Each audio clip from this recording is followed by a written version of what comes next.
Welcome to Your Need to Know. I'm your host, Catherine Reed, and today we are talking with Shelley Murphy. She is the president and CEO of Wesley Housing.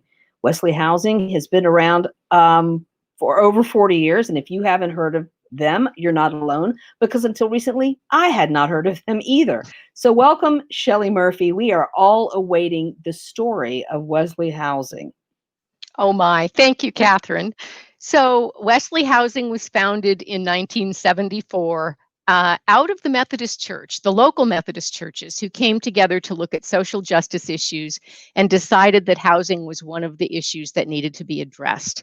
Our founder, Virginia Peters, was part of the group that was studying these social justice issues, and she stepped forward to found our organization, and she ran it up until the early 2000s. I've been with the organization since 2007. I am the fourth CEO we've had, and the first one who never got to know Virginia Peters personally, but she still hangs out in the corner of my office and keeps us on our toes and keeps us honest and focused in terms of the importance of our mission to provide housing that's affordable to families and individuals with special needs across the metropolitan region. And housing that is affordable for everyone in the life cycle of when people are first moving away from home or out of college or newly married or having children at the peak of their career, and then when they're senior citizens and on a fixed income. So I want people to keep in mind that you need housing for all of those different people who have different incomes at different points in their lives. And it can't all be spent on housing. We were talking before we started the show about the formula for figuring out how much should people be spending on housing. Right. And ideally, people should be spending 30% of their gross income on their housing. Now, we know in a high cost market like this, for most of us, that's not feasible.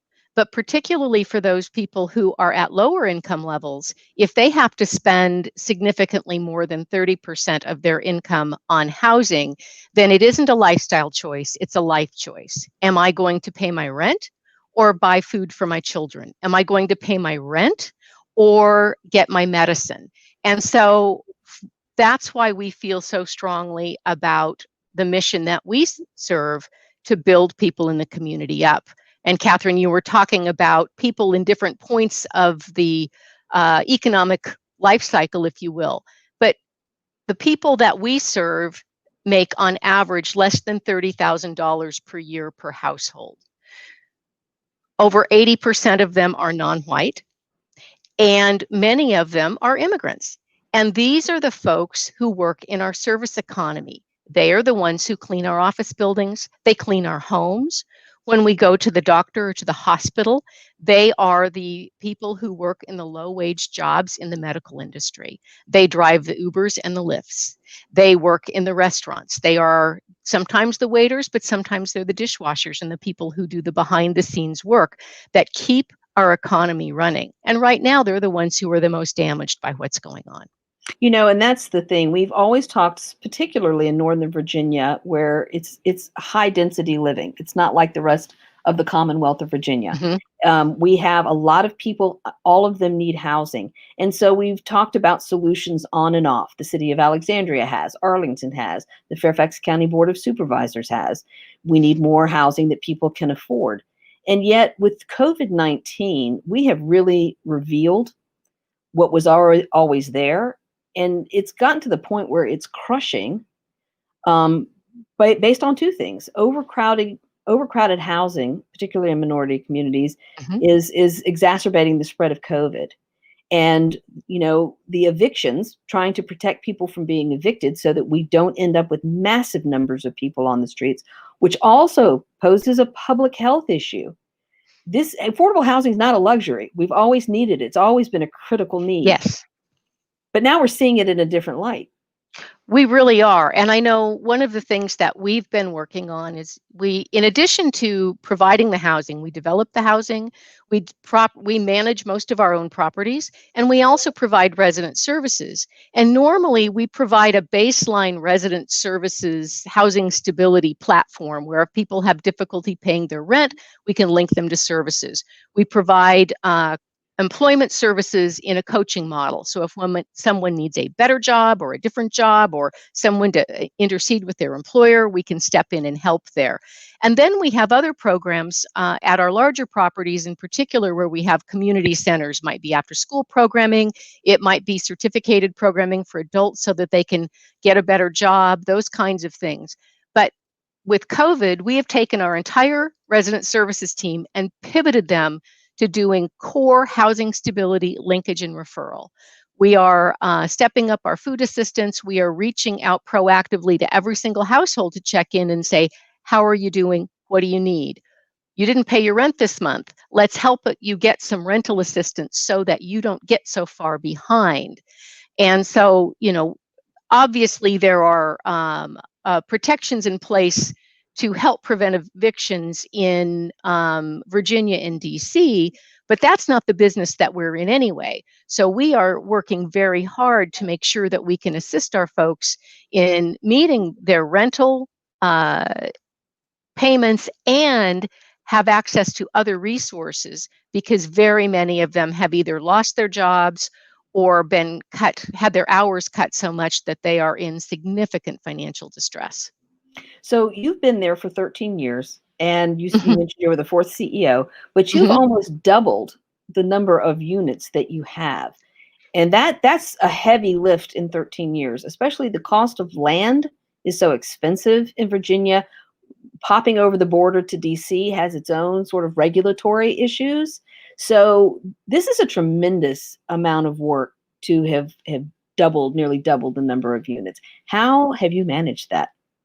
Uh, well, and not only that, but in the next couple of years, we will add another 500 to 600 apartments to our portfolio with the combination of acquisition and new construction. So we are very busy. Um, you know, Part of it is, there's a variety of strategies for getting land. We've partnered with Fairfax County where they provided the land. We've partnered with churches. We've done straight up acquisitions. It is expensive and it's complicated, as you said, Catherine. You know this from Yeah. some of your background. The decision to go into DC was both mission and talent directed. We felt like our growth was going to be limited in Northern Virginia and that we could continue to grow if we expanded into DC. The need is so huge in DC. And on my real estate development team, every single person on the team except for me has experience working in DC. And my head of property management has experience working in DC. So it made it easier for us to make that step and to feel like we could make a difference quickly. So we've been there for 4 years.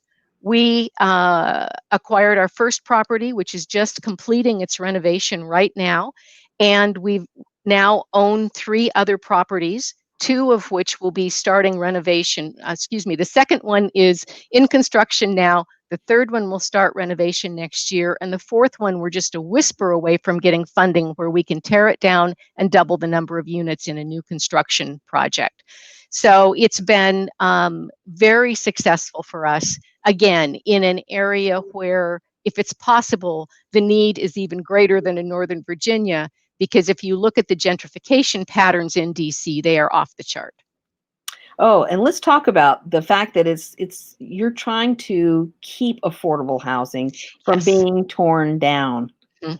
That is, I live in Fairfax City, and they tore down Oak Knoll apartments and in a jiffy put up very expensive condos and townhouses.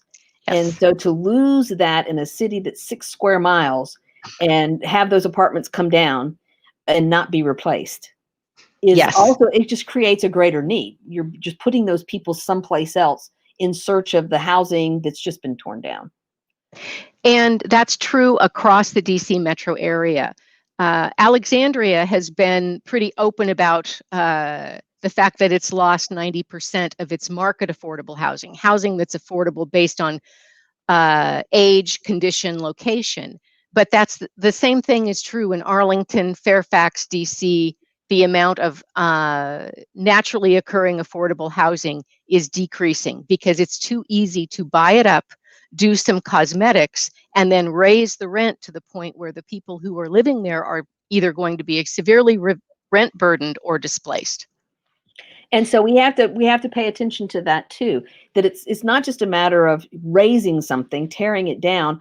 And I remember hearing a presentation from somebody in Portland, Oregon, saying that you cannot really build brand new affordable housing and make it as affordable as trying to maintain and upkeep the housing that's already there, because new construction is so expensive. New construction is expensive. I will tell you, good renovation is expensive too. So when we look at, I'll go back to two of our projects in DC. So our first project, Brookland Place, is 80 units, and it sits near Catholic University in an area that's very much gentrified and gentrifying. So we are thrilled to be able to partner with the tenants there to preserve their homes. Many of them have lived there for years. And then not too far away, we have we purchased a 34 unit apartment building that's older. And because of the renovation needed in that building, it makes more sense to tear it down, and we are able to double the number of units. We will go from 34 units to 70 units new construction, and that will be less expensive than what it would have cost us to renovate, because we have to renovate to current code, right? So, Right. when you go past a Wesley Housing building, you don't know that it's affordable housing. Everything we do is in keeping with the community in which the property is located. It's a source of pride for us. More importantly, it's a source of pride for our residents, because a piece of what we are trying to do as we build these residents up is to help them be a part of the community. It's the housing is the basis that allows them to have better employment, better opportunity for their children through education, but also the community engagement piece where they can have a stable home and they can really start to live their dream. And when we come back from this break, we're going to ask you even more questions, Shelley, about how you are bringing, the relevance, the importance of this to the public who may not know the ins and outs of the work that you're doing. So please join us after this break. Even though there is so much against us, you will see me wearing a face covering. And even with my face covered, you will see me as a son, as a friend to everyone I meet, as a fighter for change, as a woman who stands up for what I believe in. So join me in wearing a face covering to help stop the spread of the coronavirus. Because this is one small act of kindness that has the power to bring us all together.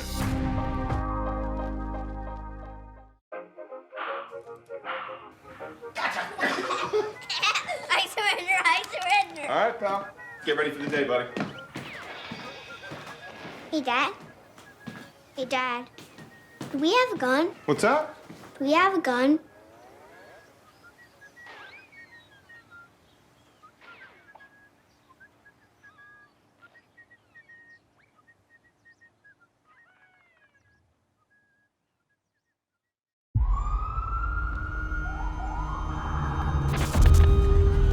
Opiates has taken everything and everyone I've ever loved away from me. Everything. I blew my ankle out and I got prescribed pain pills by my doctor. If making my detox public is gonna help somebody, I'm all for it. I just wish I would have had a warning. Opioid dependence can happen after just 5 days. Know the truth, spread the truth. When I was your age, I was just like you, fascinated by stars.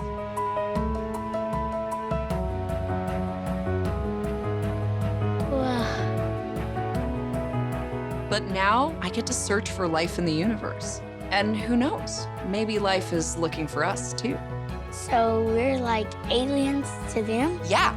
Does anyone want to be a scientist now? I do. Awesome. We need more girls in STEM. Maybe we can find aliens.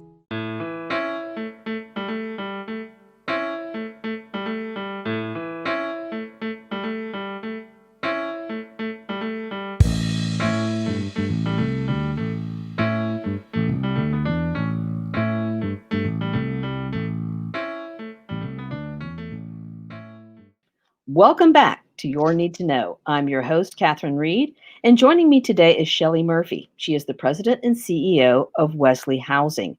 Wesley Housing provides affordable housing across the Northern Virginia area and into DC. Thank you so much for being here, Shelley. Happy to be here, Catherine. So let's talk a little bit about the different types of housing that you have. Some of your housing is meant for families. Some of your housing is meant for seniors. Some of your housing has, like you mentioned before, community centers and support services that are specific, to that development. So tell us a little bit about the range, not just in services, but you're also moving out west. Yes. All the way to Winchester. Yes. So we have a couple thousand units now. As I said, we'll be adding another 500 in the next few years with new projects that are starting construction this year to be completed in 2022. If you look at our housing, most of it is housing for families. About 15% of our housing is dedicated to seniors, independent living seniors. And then 10% of our housing is for individuals with special needs.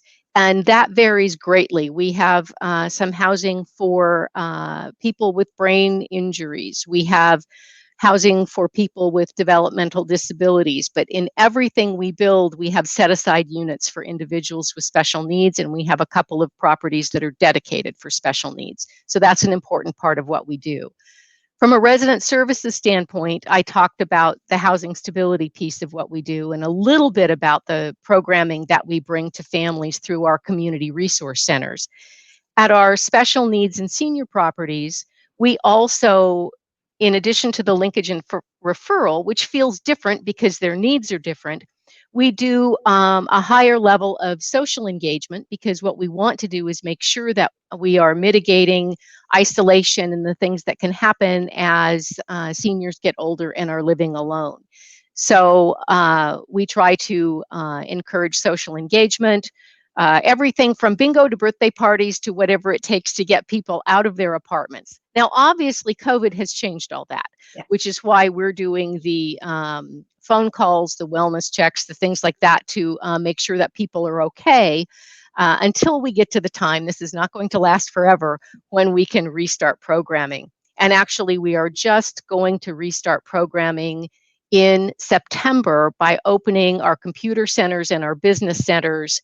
And in places where we don't have them, we're taking some of our laptops and staging business centers and computer centers, because there's still a digital divide. So while all the schools are working remotely, and while some of them are giving Chromebooks to students, it doesn't mean that our students necessarily have good places to work or adequate bandwidth to get their work done. So that's the first level of comeback programming, if you will, that we're going to be staging.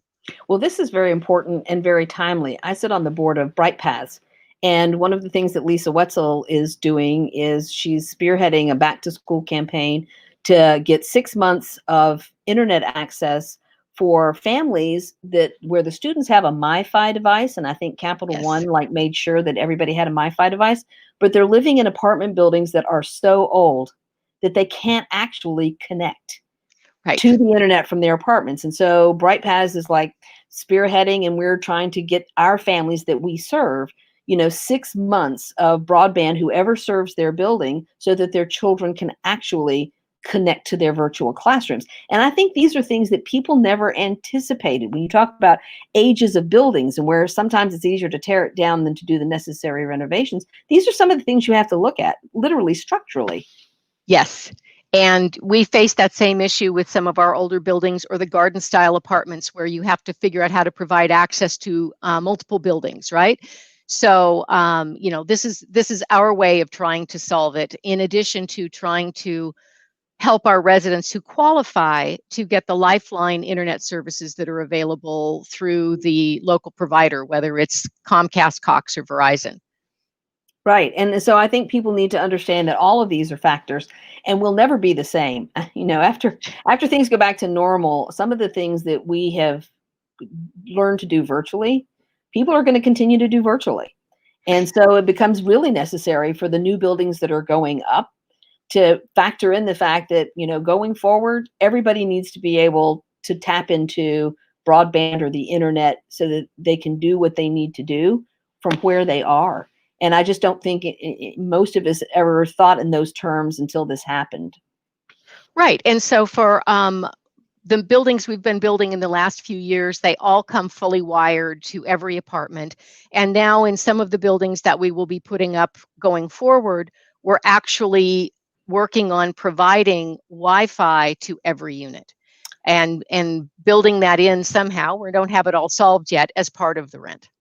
Yeah. And I mean, then that would solve a lot of problems. I think all of us are struggling to figure out how the world's going to be changed. But with you working on these projects, I want to give people a sense of how long it takes from you acquire land, and then you have to put together financing, and these are very, very expensive projects, and then you have to go through all of the permit zoning process, and you have to go through. I mean, so you don't just put up a building. This is a years long process.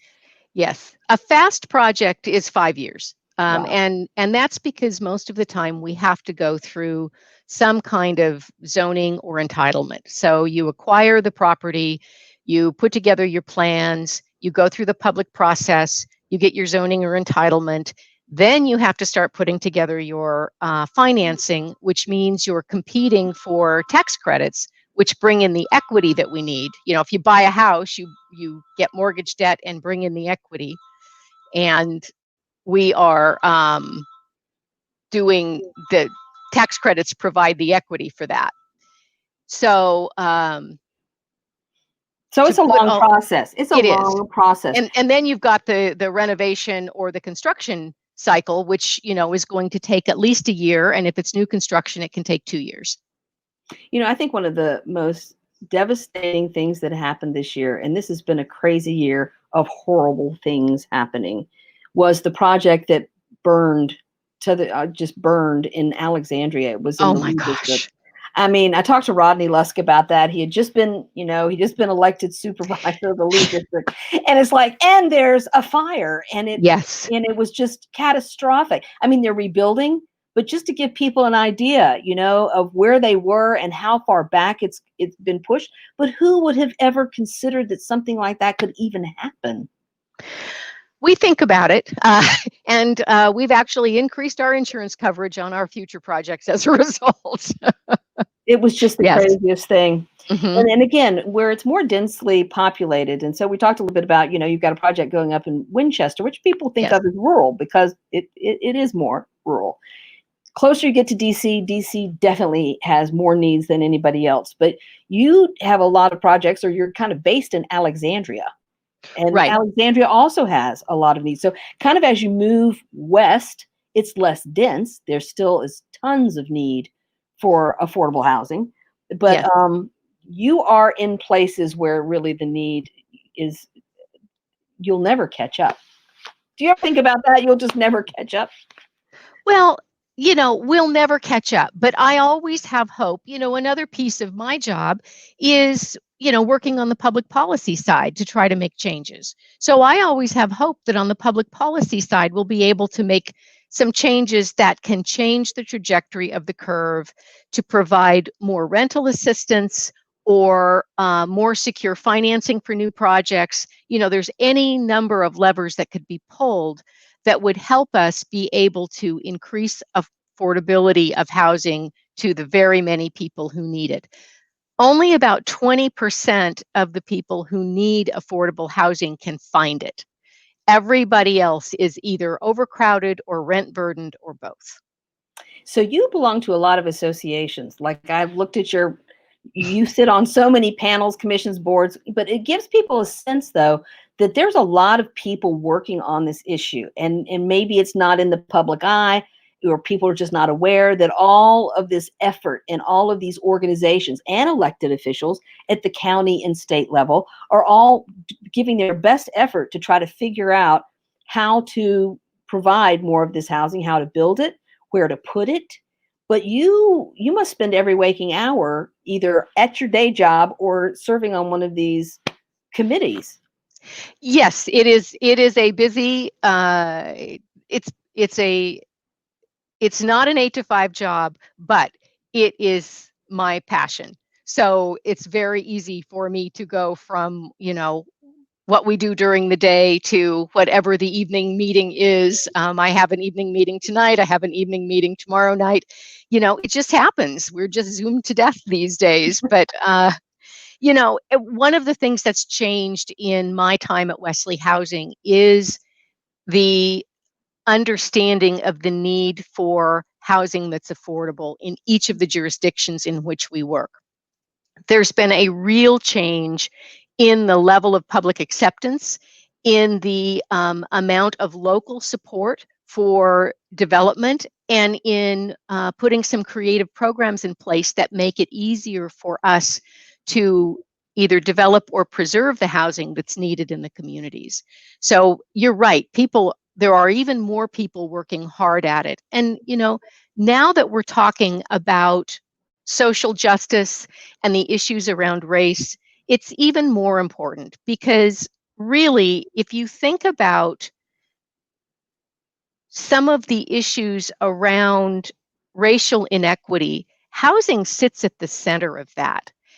Housing has been a source of inequity since the first FHA programs and before. So the work that we do now to increase the supply of housing that's affordable is also helping to flatten that curve. And when I talk about the work that we do to help people with their employment, provide a stable place to live where they can start to live out their dream, we had 18 families move out last year to buy houses. That's where they begin to build family wealth. And that gives me chills. And when that happens, we do happy dances around the conference room table. Because for us, when a family moves out to buy a home, that's the ultimate success of the work that we've done. And, and I applaud you because that's what it's all about. It is getting people to a place where they are self-sufficient, where they are thriving, and where they are contributing to their community, which is really what all people want. Yes. You need to give them a helping hand up.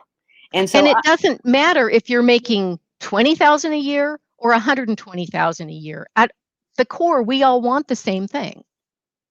I couldn't have said it better. Thank you so much, Shelley Murphy, for joining us tonight. I know you're very busy, but we appreciate it. And I hope our viewers will walk away with a better understanding of what Wesley Housing is doing and the fact that they're doing it collaboratively. So find out how you can get involved because you probably have knowledge of an organization that's already working with Wesley Housing.